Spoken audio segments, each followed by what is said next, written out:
Check 1 2. Check 1 2.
Good morning. I'd like to call the Executive Committee meeting February 26th to order. Can I get a roll call, please?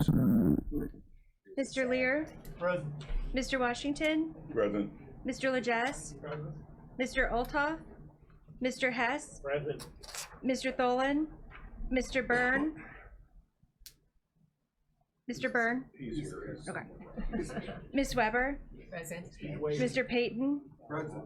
Mr. Ritter? Mr. Kinzinger? Present. Ms. Haas? Present. Mr. Seroy? Present. Mr. Wheeler? Present. We have a quorum. Excellent. No public comment today. Last chance, Del? Nope. No presentations. Approval of minutes from January 22nd, 2019. A motion to approve. Ms. Haas, second. Mr. Payton. All those in favor? Those opposed? Motion carries. All right, moving on. Got a couple of legislative things up on the front end. And let's see here. The first item is House Bill 3680, and I got a copy of it in your packet. This is a bill that was introduced by Representative Tom Bennett. He covers Vermilion County, parts of Iroquois, and this bill amends the county's code for those counties. There are 12 in the state that have a population between 75,000 and 275,000, where the county auditor is also must be the accountant for the county. This amends the bill that it changes the word shall, which means must, to may, where the county by ordinance can adopt the ability to say that they would rather have the accounting handled in a separate department. And again, for these 12 counties in the state that fit into this category. There's actually a couple more, but they've already abolished the auditor's office by countywide resolution. So this bill does not force any of the counties that want to keep it just the way they have it now to change. It goes from shall to may. There's a one-word change in the law. So that was introduced. It's my understanding that there will be a ranking Democrat sign on to this today on the House side, and there will be an amendment that will change it from 275,000 population between 75 and 275 to between 75 and 200,000 population. So that will take it down to 9 counties in Illinois that are impacted by this. And of those 9, 6 county board chairmen have told me they're in support of this resolution, this bill as it stands right now. And I haven't even talked to the other 3. So if, as it stands, there is support enough from the people that are impacted by it, and there is now bipartisan support, I'm being told, for this to at least get through the House, and then hopefully we'll have strong Senate representation, and they'll push it through the Senate as well. So I want at least to bring that one to your attention, and then also use this as an opportunity to kind of tell you, for those who are I think this committee is pretty much the people who have been on the board for more than this term, but for the better part of 2 years, I have known and acknowledged that there's a problem with the way that we have things set up. The problem is that the state law says that the accounting must or shall be done by the auditor. And when we set this up 15 years ago, not we, but there's a few people that were here, the finance department by the resolution in the county says they shall be the accountant. That is a direct conflict with the law. And so that was acknowledged by me 2 years ago. And I said, we have to figure out what does accounting mean, because that's a very broad term. And we couldn't define it here between me and the auditor's office and the state's attorney's office. We could not come to a consensus or even really close to any type of agreement on what that term meant. So that's why the state's attorney asked the attorney general to define it for us. And again, that was 2 years ago. And they have since declined to answer that question for us. So we are planning on 12/1 of 2019 to move accounting into the auditor's office. Okay, you can't change in the middle of a budget year, just like you can't have an outside auditor become part of your internal controls. You know, these are things that we know as part of accounting standards and law and you know, federal guidelines and things like that. So if we don't adhere to federal guidelines of separation of duties, then it puts all of our federal money at risk. That's the big problem we have here, is the federal side of things, and that's $4.5 million a year. So I take that very seriously. It is a very serious issue. That's why I'm just not completely abdicating and just throw it over there, because first of all, you can't change in the middle of a budget year. Second of all, you have to be very purposeful and set up a new system of checks and balances. That is the whole reason we split everything up in the first place 15 years ago or whatever, because we were at risk of paying everything back. Mr. Washington remembers, federal government was wanting their money back because we didn't have those separation of duties and we didn't have those standards in place. Now, we didn't do it quite correctly back then, per the state law for these, at the time, 15 counties, now 12, and potentially 9 counties. So it's such a small blip on the state's radar. This is kind of, when everything changed, these counties never changed along with it. Pardon me for a minute, I'm still getting over my cold. It's my Rubio moment. So when we come back to this, know that on 12/1/2019, it's my intent that we have to put the accounting in that office, into the auditor's office, and we will do so. This bill withstanding, if this passes, then we will go a different direction. But I still have to prepare for that date. And I want to make sure everybody knows that it's clear on that. I've never been dragging my feet or not acknowledging that that's a problem, because it is a problem. So in this case, it's fortunate that at least the legislature is looking at it. They understand it's a problem. Hopefully this will go somewhere, because it will be the least expensive and the least disruptive way to stay right with the federal government and accounting standards. So I want to make sure everybody's clear on that, you know, we know there's a problem. We have to fix it. We're going to do it on 12/1/2019. But in the meantime, I'm asking for the support of this bill from this county board, just like is happening at the other county boards that are impacted around the state. So is there any questions? Mr. Washington? Do you need a motion? Yes, sir. I'll make the motion. So we have a motion, second by Mr. Lear. Any other discussion? Mr. Seroy? Thank you, Mr. Chairman. the problem that I see is the basic definition of accounting and auditing conflict. To audit something, you have to have an account of it. How can somebody do both? How are we going to determine that someone does audits and an account? You know, that's where the internal conflict comes to me. If you're an accountant or you're an audit, you know, that there's two separate deals there. One has to happen before the other. So how are we gonna go moving forward? How would we separate that? We have to completely rip apart our financial structure we have here on the way that checks and balances flow. And you basically, you have to have somebody internally, not externally, internally that audits the auditor's work. Okay. So we have to have somebody from outside of the auditor's office audit all of the work that the auditor is doing, which is the reason this law changed in 1985 to allow these smaller counties of this size to have the auditor also be the accountant. And we've read the testimony from the legislature. It was to save them money. This will cost us money, and this will make us not as efficient and have the opportunity for more things to fall through the cracks. Now, I'm not saying that it will, but I've never ever said that what will happen in LaSalle County, where there was no outside check and balance to the auditor's office. That lady was just indicted in December, and her two employees, because they decided they were going to fleece the taxpayers. There wasn't sufficient check and balance on the outside, so we will make sure that we have to have that. But it will be it's methodical. We've identified how to do it. We're going to start working on the policy and procedure manual, but it's going to take a complete restructuring of the financial system within the county to do so. And that's our job to do that, by the way. I just want to mention that. That's the county board's job. Can we change the name of the office? No, Okay. no. Because No, we it's can't. not technically an audit office. They will be doing auditing and accounting. Yeah. Per the state law, they have to do both. That's why we wanted to address the state law and to give us the option, if we are the ones who are taking the risk, financial board or county board with the financial decisions, that's our job as finance. If we're taking the risk, then we have to own that part of the process, because we can't have somebody else impacting our risk. And so that's why, let us make the call. Do we want it like that?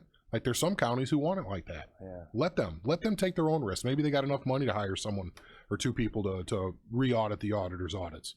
That's not what I don't care about them. I care about us, and I care about the other counties that are in the same boat we are. Okay. We need an elected auditor to be that check and the balance for the people. This is not about that. This is about a disruptive financial system that puts us at odds with federal accounting standards. Does that make sense? Okay. I will never say that we don't need some type of an auditing structure. And I think we do need an auditing structure. Yeah. Just not that same cat handling things that they're auditing. It's the fox in the hen house. Yeah. And it would never happen with this individual we have here. Never. I don't but that's what the federal government doesn't say, that it won't happen with this guy or that gal. You know, they say you can't even have that system. Yeah. And so that's why we have to have something else to say we've mitigated this risk by doing that. Okay. Which is not cheap. No. I just want to mention that. So I just thought it was an opportunity to give some people the history of where this is at and why it's come to this. And so when you hear that, you know, we're blatantly, flagrantly, you know, violating the law, we're not. We're trying to get a resolution to a long-standing problem. Thank you. You're welcome. Any other questions? We have a motion and a second, I guess. All those in favor of supporting this? Aye. Those opposed? Motion carries. It will go to the full board with this recommendation. The next item, hopefully not as stressful.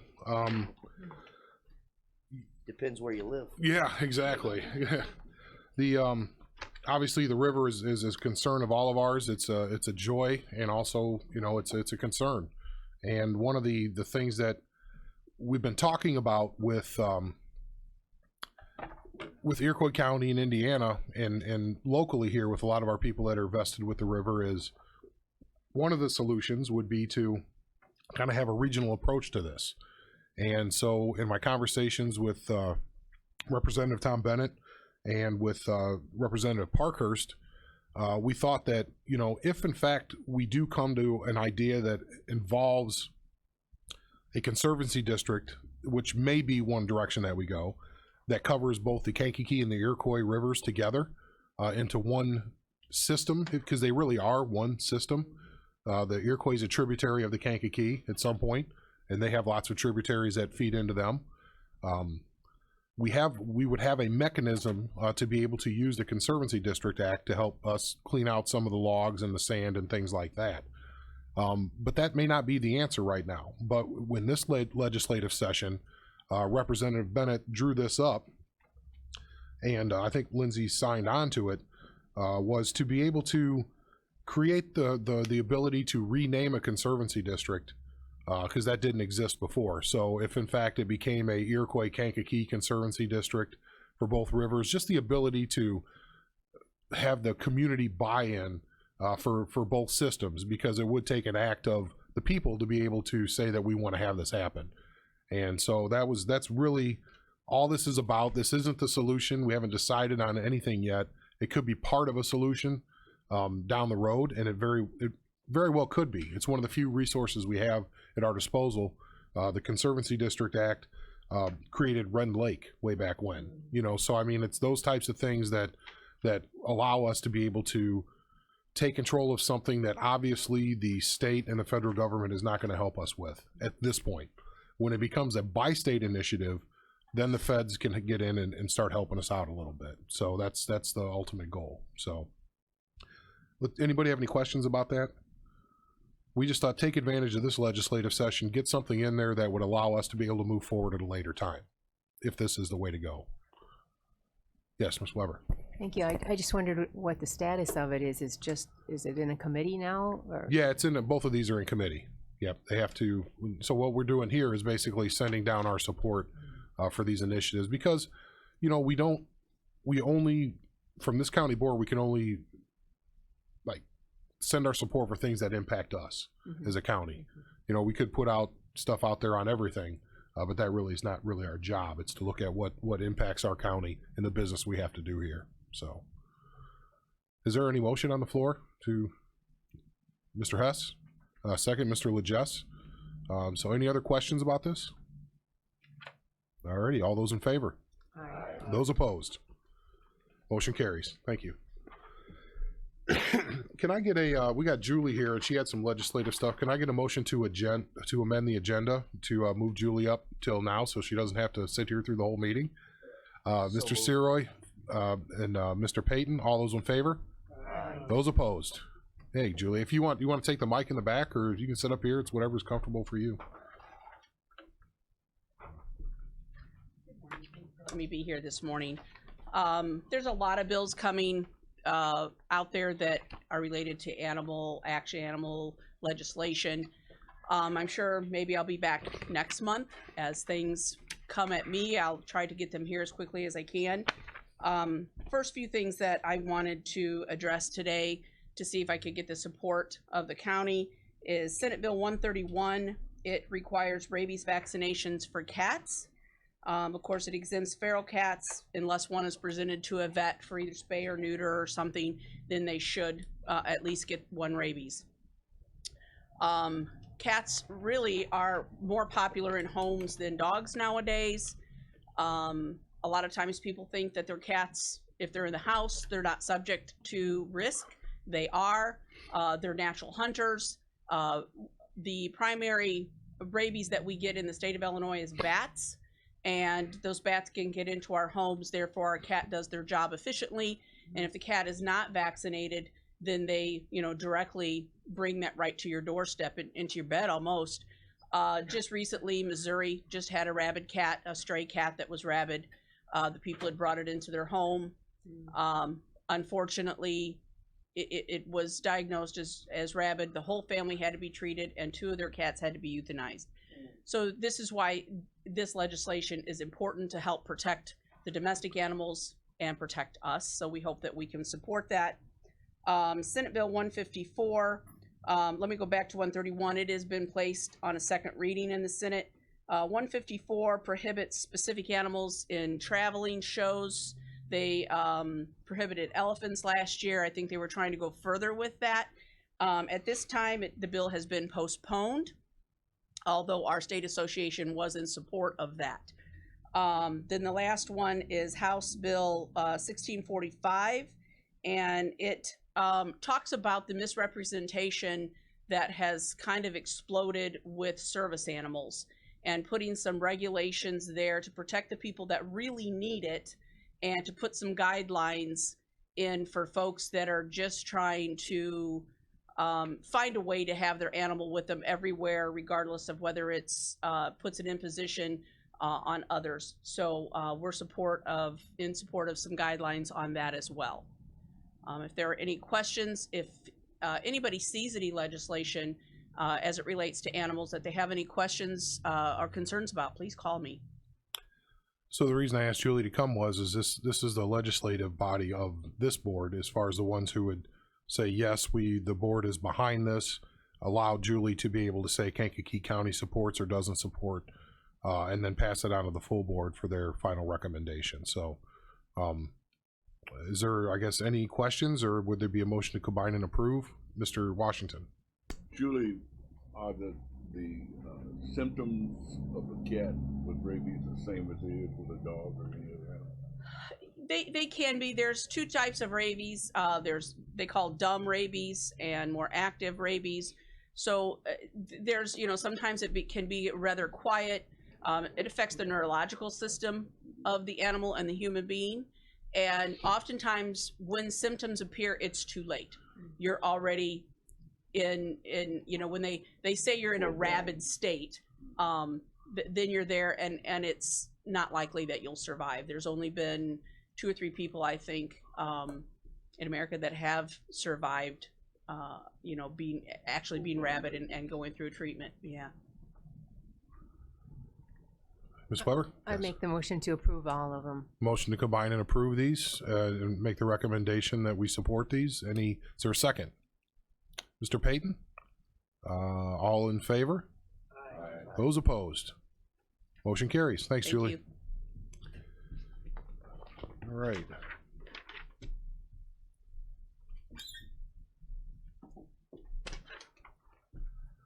Moving on, information services. Kevin didn't have anything today, but if anybody has any questions for Kevin, he said always give him a ring or email him, preferably. Sorry, IT joke. Health Department, Mr. Beavis didn't have anything, and he said that basically the same thing. Is there any questions for John? Does anybody have anything they want to ask him? Otherwise, he has no real report today of substance, or import, should I say. That's always of substance. Okay. Nothing from schools then. VAC, we have the monthly report, motion to accept and put on file.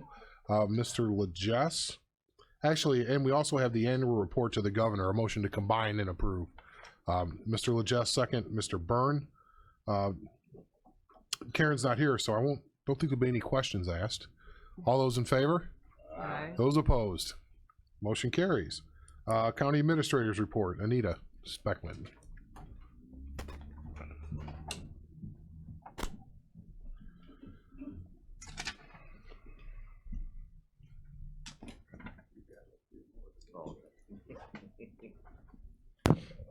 Good morning. You have the staffing report in your packets. So as we look at the staffing report, if you remember last month, we had 529 employees, and that was the exact same number we had as December of 2017. So year over year, we were at exactly the same point. If you look at today's report, you'll see there are 533 employees, so up 4. What's not on the report are 3 corrections officers that have given notice and not yet left, and an animal control officer and a clerk in the corrections officers. So if we take those 5 out, we're down to 528. So we're really hovering around that 529 spot month after month. We may have, add a couple or be down. If you remember in December, we were down by 8 or 10. That's because we had the resignations before we had the hires. So we're always right around that same point. So we are at 533 for the month. I did take a look at terminations over 2018 and I excluded the county board members, thinking that's a little different situation. But of actual employees, we had 75 terminations out of a staff count of 480. So that's 15%. So it's kind of a high number, I think, of which 37 were voluntary and 7 were retirements. So we do see a lot of turnover, obviously based on the number of employees. The largest group comes from the corrections group with 135 employees. You tend to see more turnover in that group than elsewhere. Any questions about that? Carol?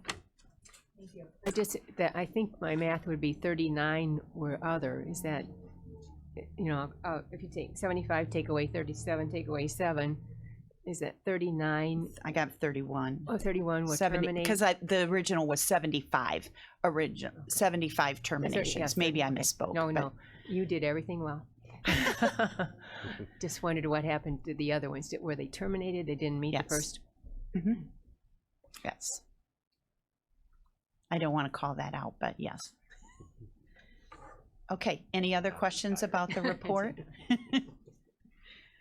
Okay, and the other thing that Andy had asked me to do right away, when the minimum wage law was enacted a week ago, he asked me to determine the impact on us. I'm working on that. I have the actual salary amounts ready to present tomorrow for finance so that we can see the impact.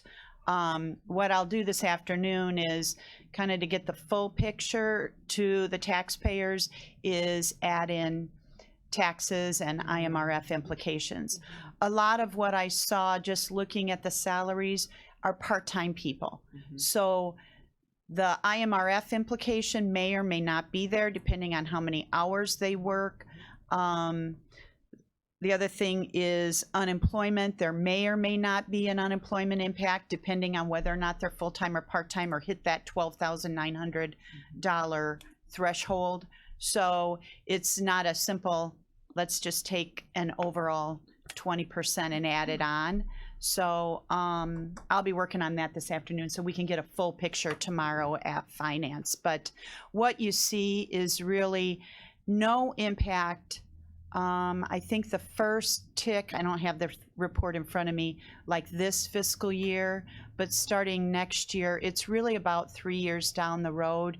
We hit our clerical level employees, and then we're going to see a dramatic increase like year 3, year 4. Mr. Kinzinger first. In your analysis, are you looking at if $15 is tier 1, at tier 2 and tier 3, and the impact that those lower prices have on the next levels up? Well, and that is, Andy and I did talk about that because what we have is another 15 employees. I'm trying to think how many it is. I don't want to say how many are impacted by the under 15, but there's another 15 employees that are currently in the $15.01 to $15.99 to $16 range, and then another 15 in $16 to $16.99. So as you push those lower people, it really is going to drive those other wages up. So that is a concern. Being able to quantify that becomes harder to do. But when you look at the increases, it's about anywhere from 7 to 10% increase a year on the people making less than $15 an hour. So when you're looking at some labor contracts, when you've got a group that will be seeing an increase of anywhere from 6 to 10%, it's real hard for that next level group to be comfortable with 2 to 2.5. That's the issue that can make it get even uglier. Yeah. Yeah. So it's just not the impact of the 15, it's what it's gonna do to everything else around it. Right. The pensions, we've also got IMRF changing their formula, Correct. which is a big deal. We're gonna run an analysis on that. Could be a substantial amount of money that we have to kick in on IMRF that we currently don't have to. So don't wanna be alarmist, but these couple of things at the same time could have somewhat of an impact, substantial, so. Did you have a question, Ms. Weber? Thank you. I just, you said 15 and 15 is 30, but I wondered what totally, does it affect about 80 people, you think?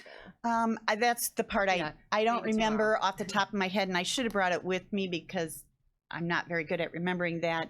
I think it's more than, those are the people that are over $15 an hour. Yes. The people that are under 15 an hour, it's more than 15, and I think it's more than 30. I don't want to say. In my head, it was around 30. I mean, Was it was around that number, yeah. I think I feel for you on the next level, though. If I were a 1501, Correct. that's a whole group that Correct. disgruntled is the word that comes to me. Right. That's a hard feeling. Right. That's exactly right. And it's going to push, right, anybody, well, the whole group is going to push upwards. Then it doesn't stop with No. 15 and 16, then it's 17 and 18 and 19, and very difficult. Well, excuse me again, but you can understand why unemployment could be a factor too, that the budget won't allow the rest of these people to work, or, you know, you're gonna reduce workforce with that kind of an increase. There's only so much to give, you know, so. It's not like we go out and sell more widgets. Back to cupcakes? Yeah. Anything else for Anita? Any other general things going on? Just, Not a thing. no, there's so just Oprah on the TV all day, every day. Correct. Yeah. Correct. Good, No, Yeah. good. no. A lot of HR stuff going on always, it seems like, Absolutely. Yeah. in these parts, so. Yep. All right, thanks so much. Moving on, appointments, reappointments. I have reappointment of Douglas Gray, Kankakee County Farmland Assessment Review Committee, reappointment of George Washington to the Geographic, or I'll just say GIS, reappointment of Shane Ritter to GIS, reappointment of Mark Rogers to GIS, reappointment of Eric Blair to GIS, reappointment of Tim Nugent to GIS, and reappointment of Lori Gadboy to GIS. So do I have a motion to combine and approve? Mr. Hess, second, Mr. Lear. Does anybody have any questions for any of these nominees here? Deep probing questions about their activities with GIS.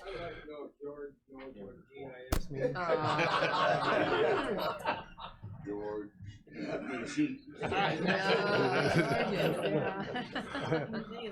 George is sure. All those in favor, say aye. Aye. Those opposed, same sign. Motion carries. Have some openings. One opening on the Ethics Commission, one opening on the Lewis Drainage District, one opening on the Grinnell Special Drainage District, one opening on Gar Creek Drainage, two on the Mantino number 3 drainage, one on Mantino number 9 drainage, one on Minnie Creek Drainage District, one on the Moments and Yellowhead Drainage District, one resident opening on the Housing Authority Board, and one opening on the University of Illinois Extension Committee. That's a board member appointment. So I guess this was kind of, Kelly was working ahead trying to get our committees organized, our appointment dates, looking through everything, and found that at one point we had 3 people on there, but since the extension has gone to, what, 3 counties? It's 3 counties now, we get 1 board member appointment. So if anybody's interested in serving on this U of I Extension board committee, just let me know, and we'll go from there. Excuse me. All right. Now, this next item is the county memorial policy for elected and appointed officials. We have a gap in Well, I have a gap in my understanding of what the board wants me to do here. So that's why I had to put it on here, because we have, we obviously had a longstanding board member pass. We had the bunting out front, and we also had some former county board members pass over the last 3 or 4 years, and there was no bunting put out in front. We send flowers to our current county board members. We maybe sometimes send them to the former county board members. I'm kind of like, I'm looking for a standard here that what you guys want me to do. The flowers is not a county board issue. It's, well, I mean, official business. That's what we have a separate fund that we all kick in on that. So, you know, but the bunting, I need an official policy, because usually it's too late when I have the chance to come before the board and ask if you want me to put it out. And then for how long, you know, so it's hard to say. And I thought it was for really any elected official or employee of the county that passes while they're still working with the county. That was in my head. That's what I thought the bunting was for, that we put around. Does everybody know what that is? Around the drapes around the front. And it wasn't just board members. It was really anybody that is, whether they're lost in the line of duty or they're sick and they pass, you know, car accident, heaven forbid, anything like that. That's when we would put it out for. But I want to get something in the county code, because it seems like it gets revisited about every 10 years. It gets talked about in committee and nothing ever happens as far as codifying this. So I'm really open. If we just discuss the bunting now, I'd love to know what the committee thinks, and then we can get something recommended to put in the books. Mr. Byrne. Thank you, Mr. Chairman. My suggestion would be someone actively sitting currently in either employment or on an elected office. Within the county government. Okay. Is there any other thoughts on does anyone feel strongly either way about this? Yeah.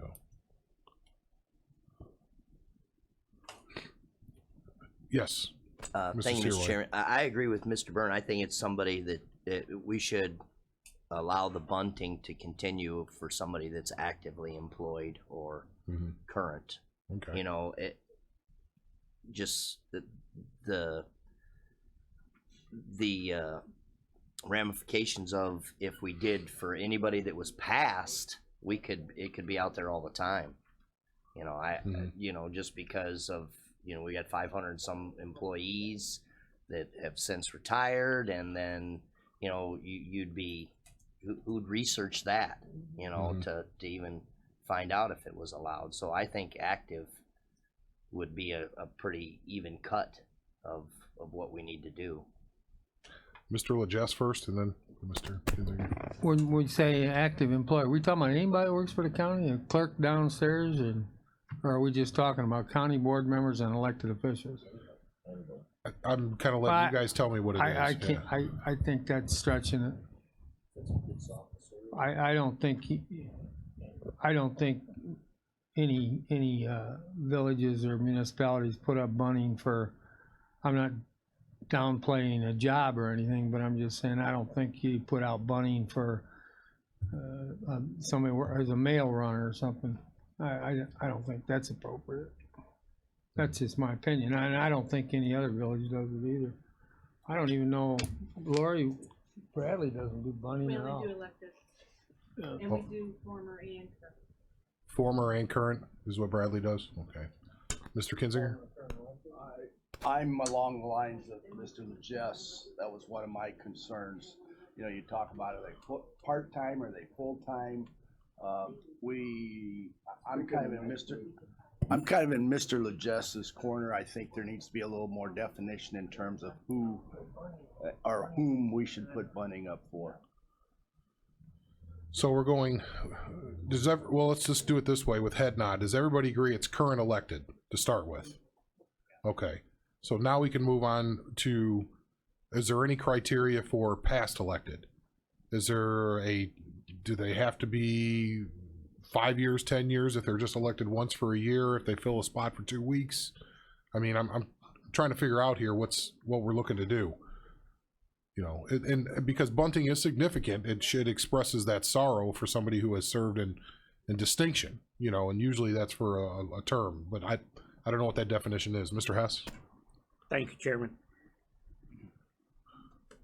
I would think, you know, support a countywide elected official, I can't see that a board member from 30 years ago, I mean, that's just my feeling, you know. If it was a countywide elected official, Okay. to go that way. So we write that. I'm gonna jot this down real quick. All current elected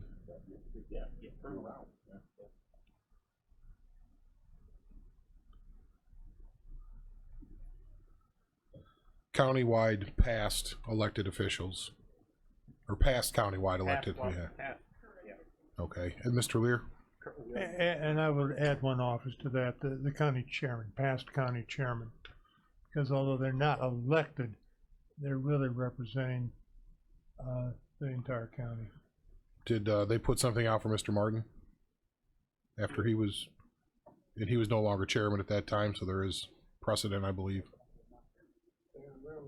There was? Oh, I think that was in what the minutes I read when I was looking back, whether I should immediately run out and put the bunting out, as they were talking about it under that auspice was the last time, so. And it was basically the chairman making the decision. I don't think that's fair. I think you need to tell me what needs to be in the county code and we'll add it. Actually, not county code, policy and procedure manual. That's the appropriate place for it. So after we're gone, somebody knows what the rules are. They can change them if they want. I don't care.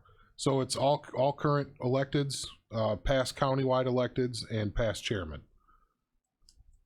And is there a period of time that we should leave it up? 10 days. So it's basically 10 working days or 10 consecutive calendar. 10 working days. Then is there any other thoughts on the period? Any other discussion on that? No other? Okay, so 10 days.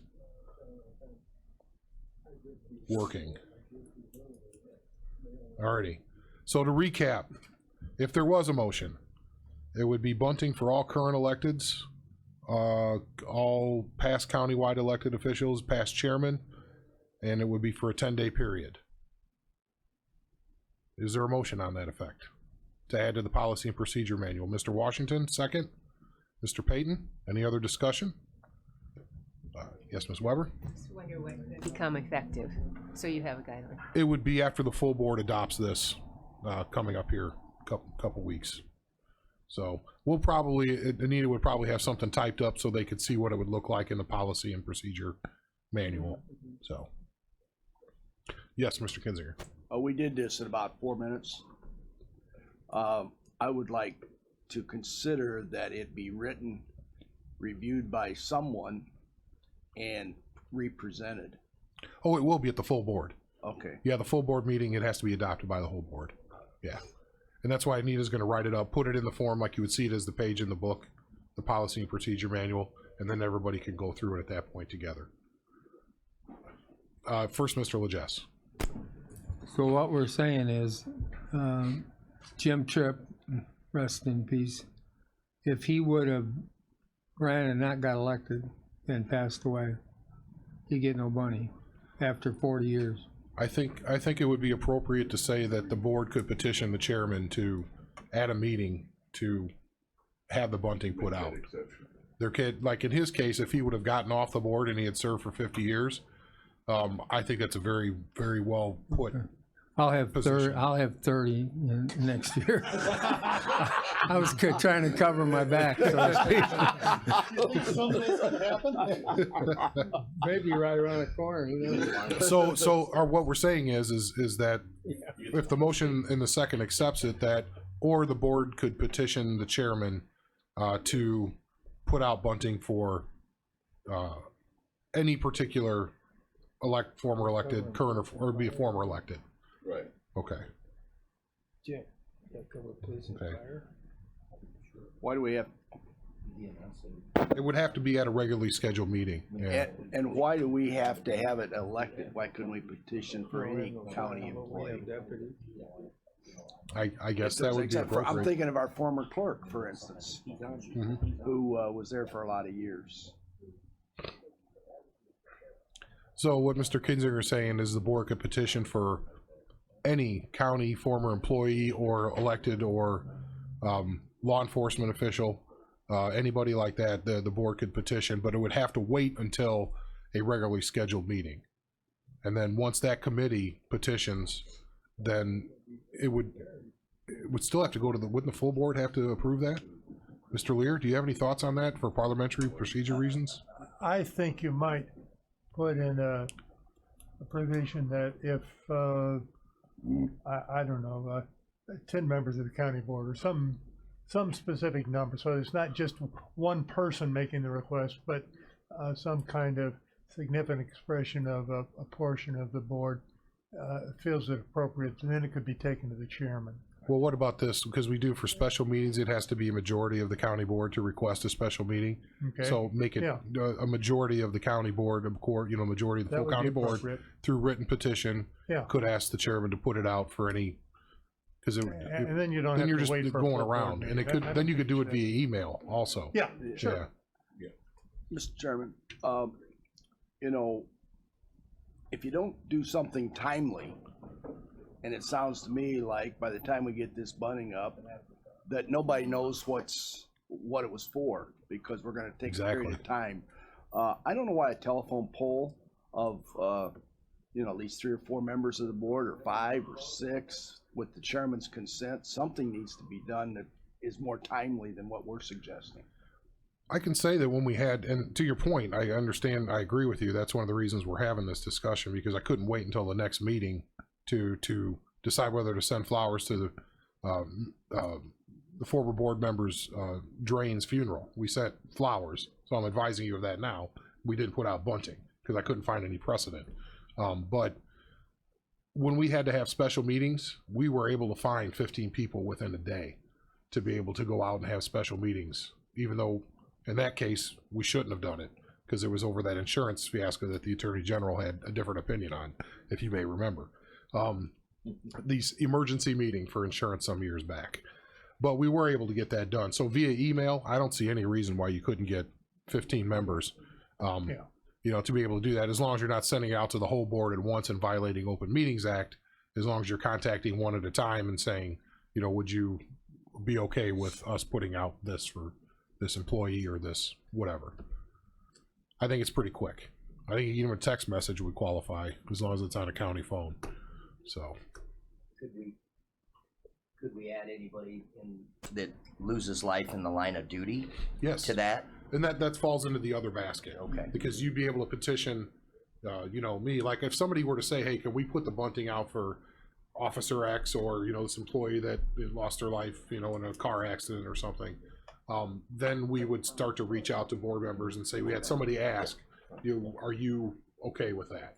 And I can't see a reason why we wouldn't, but it just can't be automatic. Heaven forbid somebody does that. Yeah, I imagine we would do it, but I just, we, in the past, it's only been elected, and I'm sure there will be some that will rise to the level of, in the line of duty type things, so. Okay, so with those changes, we have a motion and a second. Those were accepted, the changes, by the motion and the second? Okay. All those in favor? Aye. Those opposed? So we'll try to put this together and have something, well, not we'll try, we will, put something together, so.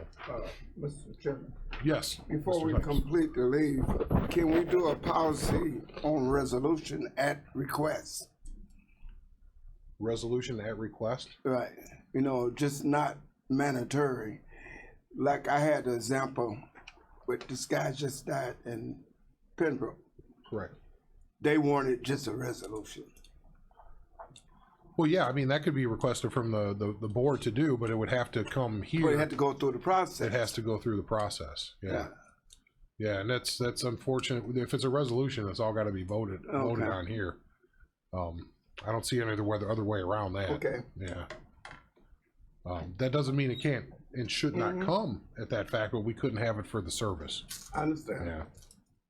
So, yeah, I apologize for that. Yeah. So I guess on the last thing, how does the executive committee feel about flowers? I know we got to talk to all the other board members. Are we going to send flowers to past board members? I didn't have direction, so I went ahead and did it this way because I didn't really know what to do, and we sent a plant. Kelly You picked it out, right? Oh, okay. Yeah. So, but anyway, we sent something out just to let them know that we acknowledge the event. But I you know, maybe we take this offline, but just mention to each other how how you want to handle this. I need some direction because it's going to come up, and you know that it's this board that's contributing, and I would hope that future boards would contribute. If you decide that you want to buy, something for another board member who's passed that is no longer here at the board, maybe somebody would do that for us at some point if they still keep it going. I don't know how you feel about that, so let's just kind of take it offline. But I need some direction down the road. Okay. So is there any other any old business? Any new business, other business, information? All right. Anybody have any information? It's on the agenda. I gotta ask. Motion to adjourn. Mr. Legesse, Mr. Hess. All those in favor? Aye. Those opposed? Have a good day.